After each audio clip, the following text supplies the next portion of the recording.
దేవుని యొక్క పరిచర్య చేస్తున్నారు. ఎంతమంది తల్లిదండ్రులు ఇలా బిడ్డలకి పరిచర్య చేయటము నేర్పిస్తున్నారు. శత్రువులు చేయటం మనకు మనం చేసుకోవటం గొప్ప కాదు, కానీ ఇక్కడ పరిచర్య ఎవరికి చేస్తుంది? చిన్నది ఎవరికి చేస్తుంది? శత్రువులకి. అంతేకాకుండా ఆయనకున్న రోగాన్ని గురించి ఆలోచిస్తా ఉంది. ఈయన ఎక్కడుంటే మంచిది?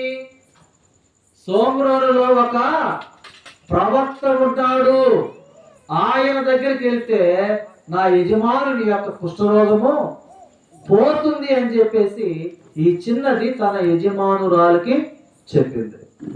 అంటే ఈ అమ్మాయికి చిన్నదే గాని ఈ అమ్మాయికి ఉన్న అలవాటు ఏంటో తెలుసా? ఏముంది?